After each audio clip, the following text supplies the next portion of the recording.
عزیزان دل، مسلم است امروز برگزاری کنسرت با یکی از جشن‌های فرخنده ما و شما عید غلبه بزرگ بخشیده می شود. از این خاطر به هر یک شما روز غلبه را صمیمانه مبارکباد میگوییم. تمنا می نماییم که بگذار فضای کشور ما و شما همیشه باثبات، دیارمان همیشه مانند امروز پیشرفت باشد و باشد که چنین امکانیت‌ها برای سرجمعی داستانه و محفل‌های رنگین‌ترین شعر و ترانه‌های دلشوب ما را همیشه دست داده باشد. دوستان ارجمند، حاضرین گرامی قدر، ناگفته نماند که امروز در برگزاری کنسرت ادانه سهم مقامات اجرایی حکومت دولتی شهر غایتاً بزرگ است و ما اینجا می‌بینیم که البته نمایندگان مقامات اجرایی حکومت دولتی شهر، مدیر شعبه تشکیلی محترم علیزاده هم حضور دارند و حضورشان را برای محفل امروزه خیر مقدم می‌خوانیم. همزمان تشریف همه شما عزیزان دل، دوستداران صنعت و هنر بالا، ترانه‌های رنگین‌ترین را به شب ایجادی و شب کنسرت محسن دوران خیر مقدم، خوش آمده، نوری دیده و تاج بر سر می‌خوانیم. دوستان ارجمند، البته من اطمینان دارم که هر یک ما و شما بی‌صبرانه برای آغاز گردیدن این شو کنسرت انتظاری می‌کشیم. از این رو محفل رو خوشحالی اعلام می‌کنیم. برای صحنه زیر کف‌کوبی‌های شما هنرمند پسندیده محسن دوران را دعوت می‌کنیم. مرحبا، پذیرا باشید.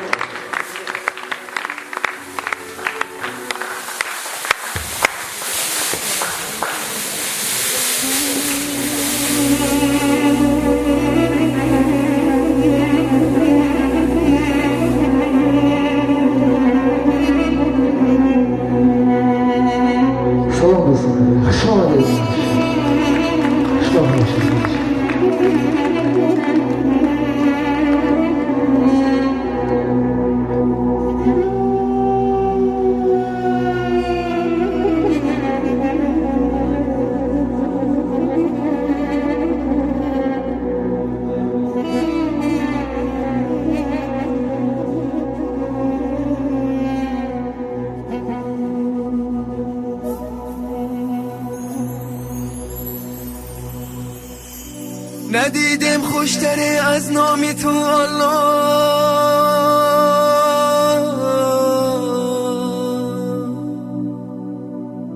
که نامی پاک تو ما را پناهگاه.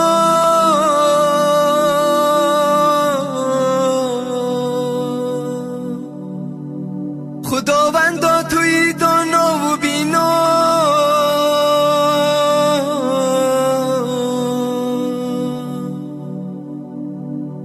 تو هستی از دل هر بندگانت آگاه.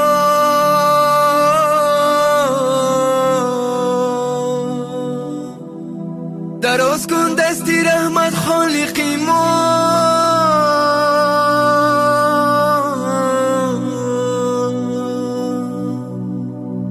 بسوی بندگانی گشت گمراه.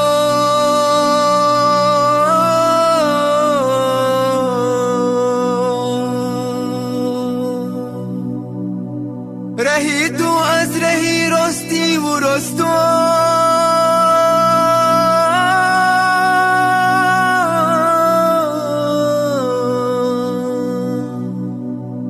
هدایت کن خدا ما را به این راه.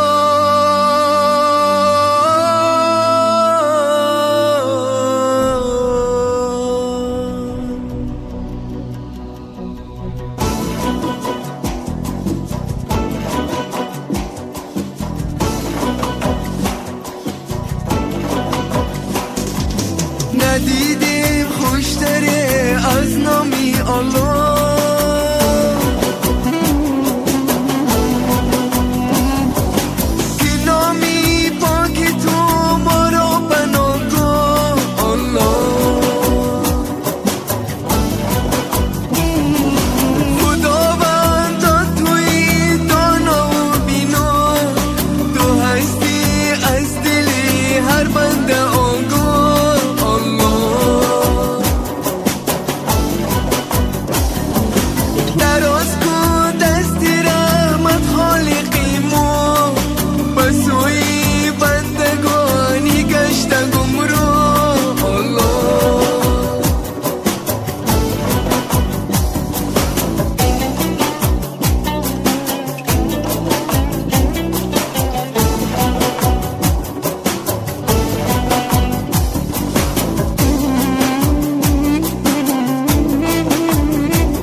مبارکم الله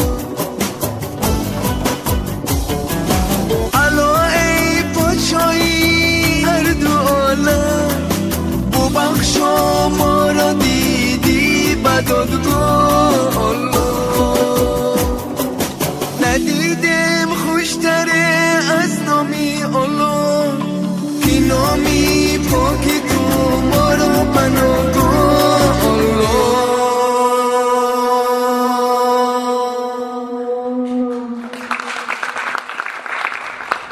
زنده باشه دوستان. شما در قدم‌های شما یاری دیده های ما به نام خدای بخشنده مهربان با یکی وکی هر یک شما عرض سلام میکنم. باری دیگر همه شما رو به این درگاه به این تالار زیبا که خدا زیبا است باری دیگر همه شما رو خوش آمدید میگم. خوش آمدید. زنده باشه. من هم سرودین عباتی میشم سرودین مادر از جوانان و خواهر برادرها کوشش کنید که مادری خدا باید یک ترموی شما مثل من با جان خریم. خوش آمدید. این هم سرود برای شما میشه. رفتیم.